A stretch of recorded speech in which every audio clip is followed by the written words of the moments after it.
Voters in the constituency of Rochester and Stroud in the southeast of England have hit the polls today in an unprecedented by-election, which offers the UK Independence Party the chance to win its second parliamentary seat. If UKIP manages to gain victory, this will come as another major blow to British Prime Minister David Cameron's Conservatives, who have been earnestly trying to win back voters from the Eurosceptic party before looming general elections. Toby Garazvi with more. A complete and utter shambles. The British Conservative Party could be heading for further humiliation as voters hit the polls to decide on who will win the crucial Rochester and Stroud by-election. The by-election was triggered by former Conservative MP Mark Reckless defecting to the UK Independence Party and resigning his parliamentary seat. I am leaving the Conservative Party. Switching allegiance, he now hopes to win back the seat, but this time round for the Eurosceptic party. UKIP are the only party who have a non-discriminatory system which we want to apply equally to people from outside the EU, whether Commonwealth, say from Africa or from the Caribbean. They should be treated fairly and equally rather than having a system which discriminates in favour of Europeans. And if the latest polls are any indication of what is most likely to be the outcome of today's vote, Reckless may be able to do just that. So far, polls suggest that UKIP are in the lead with 44%, the Conservatives lagging behind with 32% and the Labour Party on a mere 17%. Some have branded this crucial by-election as being just a two-horse race between UKIP and the Tories. If Reckless secures his seat for UKIP, British Prime Minister David Cameron could face a fierce rebellion from within his own party and may even see further defections.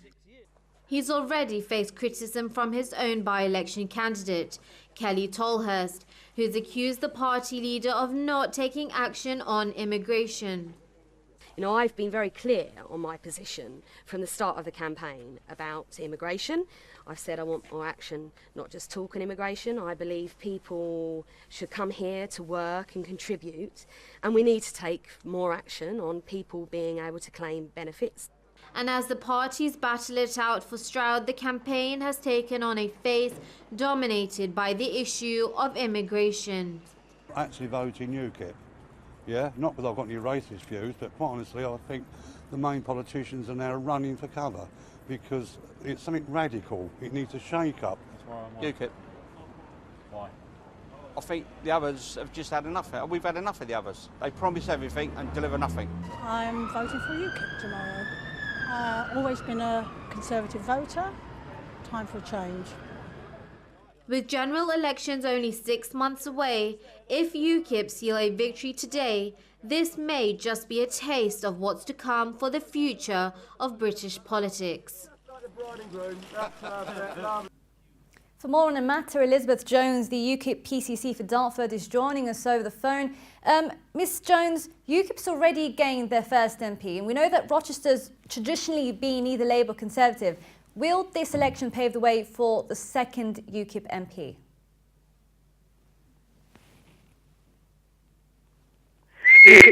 UKIP's on 4. Ms Jones, are you with me? 4% to win. We've got a 12% lead over the Conservatives. Yes, I think we're going to succeed. We're really hoping for a sizable win. However, expectations are rising, and I have every confidence that the next criticism from the press will be that when we win, we didn't win by, let's say, 20%. We only won by, let's say, 15%. Is this UKIP popularity diminishing? So I think I can expect that's going to be the press attack upon us, but I'm very confident we'll do very well. And from a lot of the comments that we've heard on the streets, many are saying that they're voting for UKIP because they're dissatisfied with the parties or what the parties are offering. Do you think the UKIP is offering any more than just a protest vote? Yes, I think that UKIP is the only agent of change for the United Kingdom at the moment, and people are utterly fed up with the current political system. We have a situation whereby you can vote in a party for 5 years. Once they're in, they can do what they like. Look at David Cameron being part of the Libyan aerial bombing in 2011, costing us about £300 million and helping to assist Libya descending into the Stone Age. I would never have voted for that. It's a catastrophe for world peace, a catastrophe for European stability, and a huge drain on tax expense. So they just think they can do what they like, and I think this is a wake-up call. This is the equivalent of the Arab Spring for us. And what impact do you think a UKIP win would mean for David Cameron, and what possible implications could that cause him within his Conservative Party? I think it's too late to change horses. I think that the Conservatives will be stuck with David Cameron for the general election on the 7th of May 2015. They've got too little time to manoeuvre. I think that they will try to become the ersatz UKIP, and they will fail. People have had enough.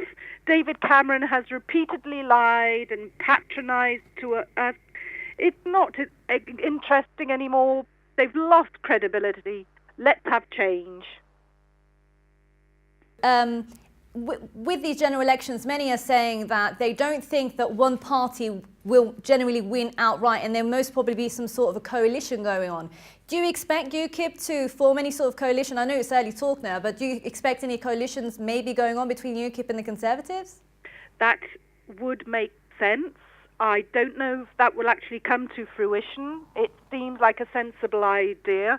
It may well be that perhaps UKIP may even enter into a coalition with the Labour Party, provided they offer an EU referendum. But I don't think Labour will. Ed Miliband has made it very clear that he thinks the people of this country should not be allowed that choice to decide. Okay, thank you very much for joining us, Elizabeth Jones, the UKIP PCC for Dartford, joining us over the phone from London.